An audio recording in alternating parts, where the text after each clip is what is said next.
Welcome to episode 54 of Tennis Volley Talk with Brian Danielson. Thank you, everybody, for joining me again today. Today, I'm just going to be talking about the recent Australian Open victory by Aryana Sabalenka and Jannik Sinner, which was a very good all the way around tournament for the 2 weeks that it was being held. Also with that too, I will be getting working on a few phone interviews with my podcast and seeing where that might happen to go.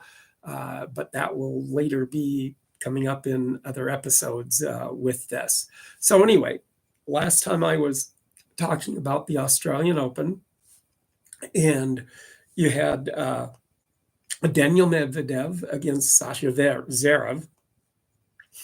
And he ended up, it was Daniil Medvedev. He was down 2-0, and then he came back in 3 sets, won it in 5 over Sasha Zverev.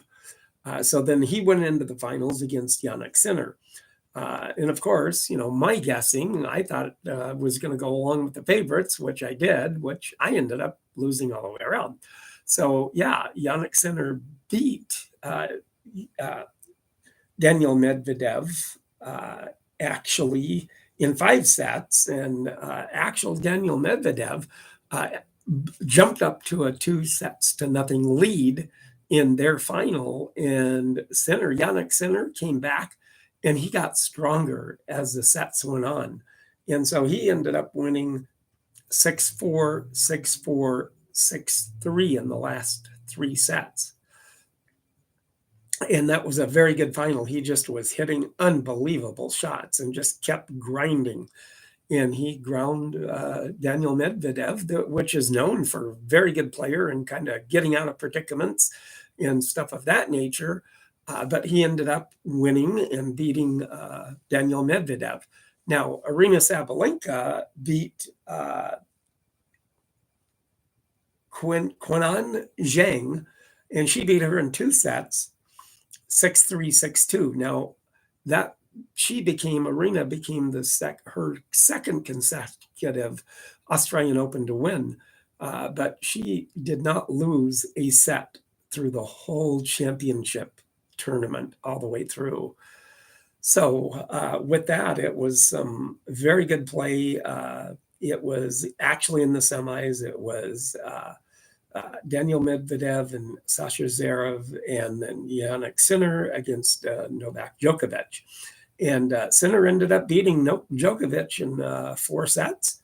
And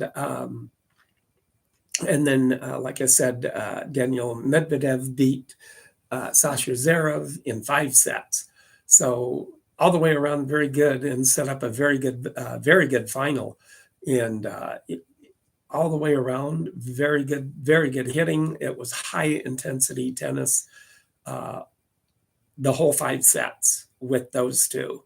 And Aryana Sabalenka, she ended up just overpowering her opponent for a straight set victory and not losing a set in the whole Australian Open championships. She was actually playing so good. She goes for broke, and that's one thing that's good about her, because she can hit the ball hard and she just goes for broke, and it just happens to be the way it is with the way she hits that ball. And then also, I will be covering a little bit what's coming up, and what is being played now is the 2024 Davis Cup with the Americans, and start of the 2024 Davis Cup playing and stuff. So that will be interesting to figure out also with how they do in their first match. So that too, as I said, I will be getting some more phone interviews. Let me know on that. As far as you YouTubers, subscribe, like, and make a comment on the channel that you like. If you like the phone interviews, let me know, because I do like doing those, and you kind of get a little bit more of an insight of what's going on in the tennis realm with different aspects of who I've talked to. And also with that,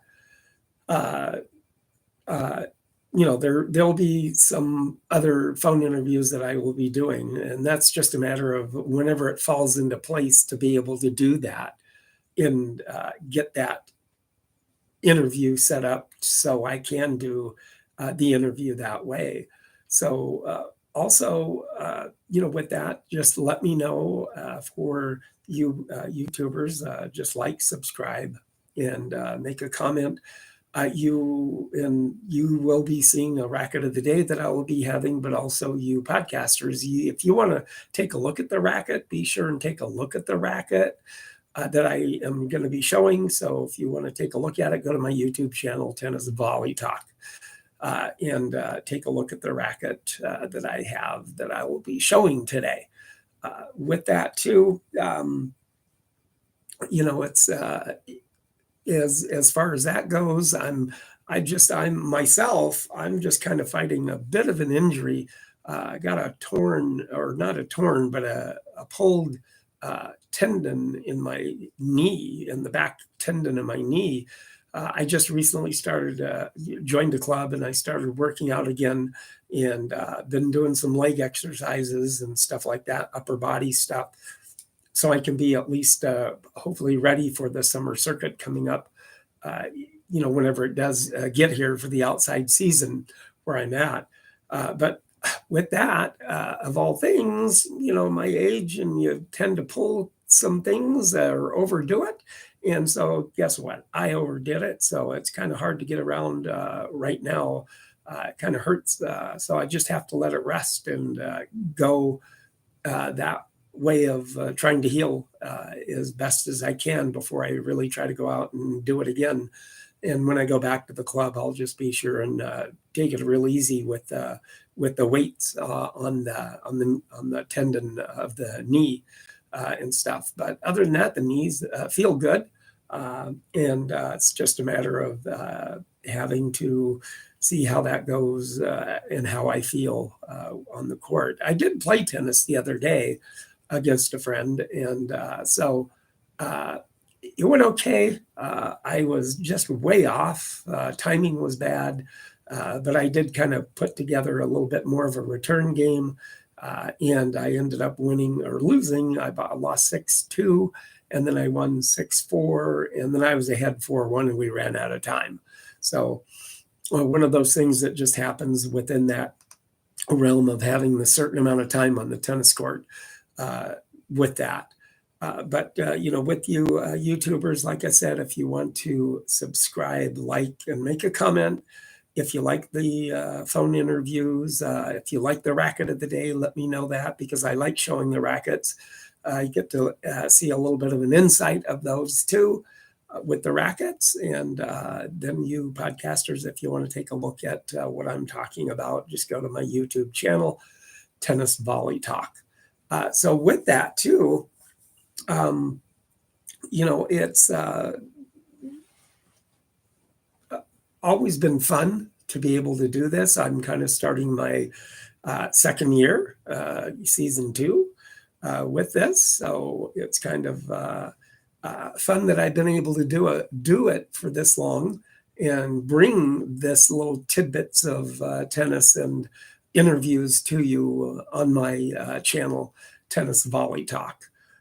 So, in that realm, I'm going to give you a look at the racket of the day on this. Now, this racket is really actually, it has a emblem on it,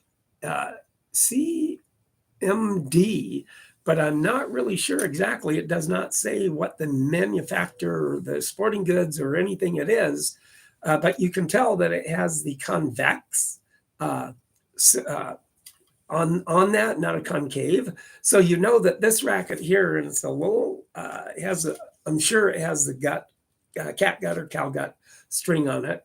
And with this too, you can tell that this racket is probably in early 1900s, at least 1900s to 1920s, 30s, in that area. And then as you can tell with the different color of wood that's on the racket here, with that and being a sturdy racket too, still in pretty good shape. And then of course with the handle, just not having any grip on it at all, just a plain handle. And of course it has the brass screw in it for balance, of where the balance point is what they used to use for that. And but it's a very good, nice, good racket, old racket though too, because you can always tell these are the older. The convex rackets are always the older rackets in their respect with as far as what tennis rackets go. So yeah, I wish I did know a little bit more about the manufacturer. If anybody does know or comes across that, be sure and drop me a comment on my channel about racket of the day. And if you happen to maybe know or of anything with M or CMD, and I'm not sure exactly how or who that was. I tried to look it up. I know I did find like a CMD sports, but I don't think that's a sports. It started in 2018, so I don't think that's the sports that actually had this and was manufacturing or building these or putting these rackets together back in the day in the early 1900s. But with that, it could be along the lines of a Spalding racket or something of that nature. And of course, being the smaller head with this racket, you can also definitely tell that it's a very early age of 1900s to probably 1930s, but probably in the range of the 1900s to mid 1920s is what this racket is. So all in all, very good racket. You YouTubers, you're taking a look at it, and I hope you do like that. Let me know if you do like Racket of the Day. I definitely like showing them and kind of give you the little tidbit of history of an old racket like this. And you podcasters, if you do want to take a look at what I'm talking about, be sure and go to my YouTube podcast, Tennis of Volley Talk, and take a look. And then, with a very nice racket, very good all the way around. And plus, like the different kind of wood that it has in here in making the racket itself that way. So with that, I hope you do go to my YouTube channel and take a look at that racket. And with that too, I will be getting more phone interviews in with my podcast. And just let me know what you think. Like, subscribe, and make a comment if you will. Always like try to get a comment here or there. Just let me know what you like, and I like doing it for you and bringing my racket collection to you in the tennis realm of everybody. So with that in mind, I will then hopefully get something going for next week. Who knows what it might be, but it could be a phone interview. I'm not sure. So get back to, let me know whenever on the comments, get back to me on that and let me know what you're thinking. So I do appreciate you letting me come into your watching me, and I hope you do like what I do, and let me know one way or the other how that works, and if you do like what I do. So everybody, if you're playing outside, get out there and still play outside. For everybody that's inside, get out there this week and keep playing. And I do appreciate everybody, and everybody have a very good week, and I thank you very much.